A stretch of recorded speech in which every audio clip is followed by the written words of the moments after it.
నమస్తే, నేను మీ అశ్విని కుమార్. మొత్తానికి రాజకీయ నాయకులు అనుకున్నది సాధించారు. తిరుమలని అంత అపవిత్రం చేయాలి, ఆ పేరుని ఏ రకంగా కూడా అపవిత్రంగా ప్రజల్లోకి లేకపోతే హిందూ భక్తుల మనోభావాలు దెబ్బతీసేలాగా ఎంతవరకు తీసుకెళ్లాలో అంతవరకు తీసుకెళ్లారు రాజకీయ నాయకులు. ఆంధ్రప్రదేశ్ ముఖ్యమంత్రి చంద్రబాబు నాయుడు కానీ లేదా మాజీ ముఖ్యమంత్రి జగన్మోహన్ రెడ్డి ఇద్దరు వర్షన్స్ చెప్పుకుంటూ వచ్చారు. వాళ్ళ వాదనలు వాళ్ళు వినిపించారు మీడియా ముందు.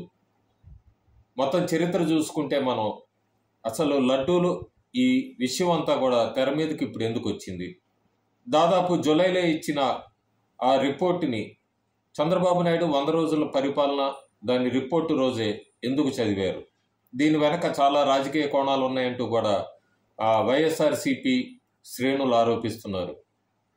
దాదాపు తిరుపతి విషయం 2024లో మాట్లాడుతున్నారు, కానీ 2003లో అప్పుడు చంద్రబాబు నాయుడు ఉమ్మడి ఆంధ్రప్రదేశ్ ముఖ్యమంత్రిగా ఉన్నప్పుడే దాదాపు ఆ 1000 కాల మండపం గురించి 1000 పిల్లర్స్ దానికి సంబంధించిందే అప్పుడు తిరుమలలోనే పెద్ద కాంట్రవర్సీ అయింది. తిరుమల పేరు అప్పుడు మొత్తం సౌత్ ఇండియా అట్లాగే భారతదేశం మొత్తం కూడా చెన్నజీయర స్వామి వద్దు అన్నా కూడా చంద్రబాబు నాయుడు అప్పుడు చేసిన విషయము ఆ డిమాలిష్ చేయటము, దాదాపు యాన్షియంట్ ప్రాచీన కాలం నాటి 1000 పిల్లర్స్ మండపం ఇదంతా కూడా 1472లోది ఆయన డిమాలిష్ చేసినప్పుడు అప్పుడు కూడా ఇట్లాగే విమర్శలకి వివాదాలకి మారుపేరైంది తిరుమల. రాజకీయ నాయకులు బాగానే ఉన్నారు, కానీ తిరుమల అప్పుడు మళ్ళీ ఒకసారి చరిత్రలోకి ఎక్కింది. తర్వాత వైఎస్ రాజశేఖర రెడ్డి ముఖ్యమంత్రిగా ఉన్నప్పుడు అక్కడంతా 7 కొండలు కాదు 2 కొండలే అంటూ, అట్లాగే ఆ తిరుమల కొండపైన యేసు శిలువలకి సంబంధించినవన్నీ ఉన్నాయంటూ కూడా అప్పుడు పెద్ద వివాదం అప్పుడు కూడా నడిచింది. ఆ తర్వాత 2015 నుంచి మొదలైంది మళ్ళీ తిరుమల విషయాలంతా కాదు. ఈ తిరుమలలో లడ్డు ఈ విషయం నాణ్యత లేదు, నెయ్యి కల్తీ అన్నది 2015లోనే మొట్టమొదటి వెలుగులోకి వచ్చింది. అప్పుడు అధికారంలో ఉన్నది చంద్రబాబు నాయుడు లేదా ఎన్డీఏ కూటమి, ప్రస్తుతం ఇప్పుడు ఉన్నదే అప్పుడు ఉంది. 2015లో కూడా ఆ విజయవాడ నుంచి కూడా కల్తీ నెయ్యి అంతా కూడా వెళ్తోందన్నది అప్పుడు ఈటీవీ కూడా కథనాలు ప్రచురించింది. 2015 నుంచి 2018 దాకా నందిని నెయ్యిని క్వాలిటీ లేదంటూ కూడా ఆపేసింది అప్పుడున్న ప్రభుత్వం, ఎన్డీఏ ప్రభుత్వం. అదే నందినికి మళ్ళీ 2024 ఆగస్టు నుంచి ప్రస్తుతం ఉన్న ఎన్డీఏ, ఆంధ్రప్రదేశ్లో అధికారం ఉన్న ఎన్డీఏ ఎందుకు ఇచ్చింది మళ్ళీ కాంట్రాక్టు? 2014 నుంచి 19 దాకా 15 నుంచి 16 ట్రక్కుల దాకా వెనక్కి పంపించాము, నాణ్యత లేదు అన్నప్పుడు 2019 నుంచి 24 దాకా అప్పుడున్న వైఎస్ జగన్మోహన్ రెడ్డి ప్రభుత్వం కూడా దాదాపు 18 కంటైనర్ల పైన వెనక్కి పంపించారు నాణ్యత లేదని. సో ఇదంతా కూడా 2 పార్టీల మధ్య నడుస్తూనే ఉన్నాయి. ఇదిగో మీరు చేశారంటే మీరు చేశారని. సహజంగానే 6 నెలలకు ఒకసారి కాంట్రాక్ట్ నడుస్తూ ఉంటుంది తిరుమలలో. ఈ నేతికి సంబంధించింది సంవత్సరానికి 2 సార్లు వేలం వేస్తారు, బిడ్డికి పిలుస్తారు. ఎవరు తక్కువ కోట్ చేస్తే వాళ్ళకే ఇస్తారు. ఇది ఎప్పటి నుంచో వస్తున్నదే. 50 సంవత్సరాల నుంచి కంటిన్యూ నందిని సప్లై చేస్తున్న అన్న దానిలో కూడా ఎక్కడ వాస్తవం లేదు. ఎందుకంటే 15 నుంచి 18 చివరి దాకా కూడా 3 సంవత్సరాలు నందినిని వెనక్కి పంపించింది అప్పుడు చంద్రబాబు నాయుడు ప్రభుత్వం. సరే, ఇంకొక వాదన విందాము. వైఎస్ఆర్సీపీ ప్రభుత్వం నిజంగానే ఇవన్నీ చేసిందా? ఒకవేళ చేసుంటే కనుక టీటీడీ ఆధ్వర్యంలో అమరావతిలో కానీ వైజాగ్లో లేదా హైదరాబాద్లో టీటీడీ ఆధ్వర్యంలో టీటీడీ దేవస్థానం వాళ్ళందరూ ఎందుకు ఆలయాలు అభివృద్ధి చేస్తారు? చంద్రబాబు నాయుడు మీద కూడా చాలా విమర్శలు ఉన్నాయి దేవాలయాలకు సంబంధించి. ఆ విజయవాడలో 14 నుంచి 19 మధ్యలో 30 దేవాలయాల్ని ఆయన రోడ్డు వైడనింగ్ అనుకోండి ఏదైనా పని మీద డిమాలిష్ చేశారు. దేవాలయాల్ని అప్పుడు విహెచ్పి వాళ్ళు బీజేపీ వాళ్ళు ధర్నాలు చేసినా కూడా పట్టించుకోలేదు, దేవాలయాల్ని కూలగొట్టారని. ఆ కూలగొట్టిన దేవాలయాల్ని జగన్ అధికారంలోకి వచ్చాక మళ్ళీ తిరిగి ప్రతిష్ఠించారు. అంతేకాకుండా అహోబిలంలో కూడా ఆయన విజయనగరం మండపం, ఆ విజయనగరం మండపాన్ని కూడా చంద్రబాబు నాయుడు టైంలోనే అహోబిలంలో 14 నుంచి 19లోనే డిమాలిష్ చేశారని, ఆ ఫండ్స్ అన్నీ కూడా ఉపయోగించుకున్నారని చెప్పి ఈవో ఉపయోగించుకున్నారని అప్పుడు ఈటీవీ కూడా కథనాలు ప్రచురించింది. సో నా ఉద్దేశం ఏంటంటే ఇక్కడ చంద్రబాబు నాయుడు జగన్ అని కాదు, ఆంధ్రప్రదేశ్లో దేవాలయాల మీద మాత్రం దాడులు జరుగుతూనే వస్తూనే ఉన్నాయి. ఎవరు అడిగారు నన్ను 2015లో ఏం జరిగింది చెప్పచ్చు, కానీ 2015లోనే లడ్డు నాణ్యత మీద అప్పుడు చాలా డిబేట్స్ నడిచినాయి. నందిని వాళ్ళని బ్యాన్ చేశారు. నందినిని బ్యాన్ చేసి 3 సంవత్సరాలు వేరే సంస్థకి కాంట్రాక్ట్కి ఇచ్చారు. ఇంకొక విషయం కూడా వస్తుంది ఇక్కడ తెర మీదకి. నిజంగానే నెయ్యి నాణ్యత కోసం గుజరాత్ దాకా పంపించాలా? హైదరాబాద్లో ఉన్న ల్యాబ్కి పంపించవచ్చు కదా, ఎందుకు గుజరాత్కి పంపించి రిపోర్ట్లు తెప్పించుకున్నారు? సో ఇప్పుడు ఇదంతా కూడా రాజకీయ కోణంలోకి మారుతోంది. ఈ రాజకీయ కోణం కూడా అంతా కూడా ప్రధానమంత్రి నరేంద్ర మోడీని కూడా ఇందులోకి లాగటానికి ప్రయత్నిస్తున్నారంటే ఇది ఎక్కడి దాకా వెళ్ళిపోయింది అని ఆలోచించుకోవచ్చు మనం. వైఎస్ఆర్సీపీ నాయకులు అడుగుతున్నారు, ఈ లడ్డు అంతా కూడా మోడీ, అమిత్ షా వీళ్ళు కూడా తిన్నారు కదా, ఎప్పుడో దీని గురించి ప్రశ్నించలేదు. కానీ టేస్టుల విషయంలో ఎవరూ ప్రశ్నించలేదు. ఇందులోకి ప్రధానమంత్రి నరేంద్ర మోడీని లాగటం కూడా ఆంధ్రప్రదేశ్ రాజకీయ నాయకులు ఎంత దిగజారిపోయారు అనేది కూడా మనకు అర్థమవుతుంది.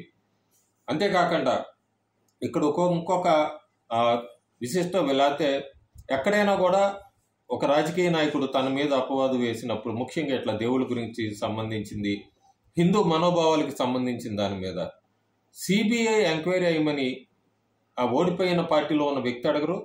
మొట్టమొదటిసారి మాజీ ముఖ్యమంత్రి జగన్మోహన్ రెడ్డి ఆయన శుక్రవారం సాయంత్రం మొట్టమొదటిసారి అని చెప్పొచ్చు ప్రెస్ మీట్ పెట్టారు. ప్రెస్ మీట్లో ఆయన చాలా క్లియర్గా చెప్పారు, సిబిఐ ఎంక్వైరీ వేయాలని, అంతేకాకుండా నరేంద్ర మోడీకి, ప్రధానమంత్రికి, అట్లాగే సిజిఐకి లెటర్ రాస్తున్నారు. సో దీన్ని కూడా చంద్రబాబు నాయుడు, పవన్ కళ్యాణ్, బీజేపీ, ఆంధ్రప్రదేశ్లో ఉన్న వాళ్ళు స్వాగతించాలి. ఖచ్చితంగా సిబిఐ ఎంక్వైరీ వేయాలి. సిబిఐ దాకా ఎందుకు అంటున్నారు? ఎందుకంటే దీని వెనక అసలు ఏముంది, కుట్రకోణం ఏంటి అనేది బయటికి రావాలి. తిరుపతే కాకుండా ఆంధ్రప్రదేశ్లో ఉన్న దేవాలయాలన్నింటిలో కూడా ఏం జరుగుతుంది? అన్నవరం మీద కొన్ని కంప్లైంట్స్ వచ్చినాయి, ఆ తర్వాత విజయనగరం మీద వచ్చినాయి, ప్రస్తుతం తిరుమల మీద వచ్చినాయి. సో జగన్మోహన్ రెడ్డి అడిగిన విషయంలో ఎన్డీఏ కూటమి కూడా దాన్ని స్వాగతించాలి, నిజాలు నిగ్గు తీయాలి. ఎందుకంటే టీటీడీ ఈవో శ్యామలరావు ఇస్తున్న రెండు రకాల స్టేట్మెంట్స్, ఆయన జూలైలోనే వనస్పతి అంటూ ఒకప్పుడు మాట్లాడడం, తర్వాత మళ్ళీ ఇప్పుడు అది కాదు యానిమల్ ఫ్యాట్స్ ఉన్నాయి అంటూ కూడా చెప్పడం, ఇవన్నీ కూడా ఎందుకంటే ఇది కోట్లాది మంది మనోభావాలకి సంబంధించిన విషయం కాబట్టి ఖచ్చితంగా దేవుడితో ఎవరు ఆటలాడుకుంటున్నారు, హిందూ మనోభావాలతో ఎవరు ఆటలాడుకుంటున్నారు, ఎవరు దీని వెనకుంది, ఎందుకు చేస్తున్నారు అనేది అయితే ఖచ్చితంగా బయటికి రావాల్సిన విషయం ఉంది. రాజకీయ కోణంలోకి ఎందుకు మారుతుంది అని నేను ముందు చెప్పానంటే, కర్ణాటక ముఖ్యమంత్రి సిద్దిరామయ్య నందిని నేతినే వాడాలంటూ కూడా శుక్రవారం సాయంత్రం కర్ణాటకలో అన్ని దేవాలయాలకి ఒక నోటీస్ పంపించారు. ఇక్కడ చంద్రబాబు నాయుడు కర్ణాటక ప్రభుత్వానికి ఏమైనా ఫర్ చేయడానికి ప్రయత్నిస్తున్నారా, ఏమైనా సపోర్ట్ చేయడానికి ప్రయత్నిస్తున్నారా? అట్లాగే తెలంగాణలో హెరిటేజ్కి కొత్తగా 204 కోట్ల రూపాయల హెరిటేజ్ దాదాపు 5-6 సంవత్సరాల నుంచి తెలంగాణలో పెద్ద పేరు వినబట్టలేదు. విజయ్ డైరీ తెర మీదకుంది. ఆ విజయ పాల ప్రోడక్ట్స్ అన్నింటినీ కూడా దెబ్బకొట్టే గవర్నమెంట్ దాన్ని రేవంత్ రెడ్డి ప్రభుత్వం వచ్చాక హెరిటేజ్ని సంస్థని ఒక 200 కోట్ల రూపాయలు పెట్టి కూడా శాంక్షన్ చేసింది తెలంగాణ ప్రభుత్వం. సో దానికోసము ఇటు కర్ణాటకలో మళ్ళీ నందినితో టైఅప్ చేసుకుందా టీడీపీ లేదా ఎన్డీఏ ప్రభుత్వం? ఎందుకంటే అదే నందినిని 3 సంవత్సరాలు వాడకుండా మహారాష్ట్ర వాళ్ళకి కాంట్రాక్ట్ ఇచ్చిన చంద్రబాబు ప్రభుత్వం మళ్ళీ ఒకసారి నందిని వైపు ఎందుకు చూస్తోంది? సో ఇదంతా కూడా చాలా సందేహాలకు తావిస్తోంది. ఈ రాజకీయ కోణంలో తిరుమల వెంకన్న స్వామిని తీసుకురావటం అన్నది, రాజకీయ నాయకులు తీసుకురావటం అన్నది న్యూట్రల్గా ఉన్న ప్రజలకి, తిరుపతి వెంకటేశ్వర స్వామి భక్తులకి ఏమాత్రం నచ్చట్లేదు. ఒకవేళ జగన్ ప్రభుత్వాన్ని లేదా జగన్ని డిఫేమ్ చేయాలనుకొని గత 4-5 నెలలుగా జరుగుతున్నదంతా కూడా ఆంధ్రప్రదేశ్లో చూస్తున్నాము. ప్రాంతీయ పార్టీల్ని ఎక్కడ ఉండకూడదు రాబోయే ఎన్నికలకు అన్నది రాజకీయ ఎత్తుగడ చంద్రబాబు నాయుడు ఆడుతున్న రాజకీయ ఎత్తుగడ. రాజకీయాలు వేరు, మనోభావాలు వేరు, అందులో హిందూ దేవుళ్ళని తీసుకురావటం కూడా వేరు.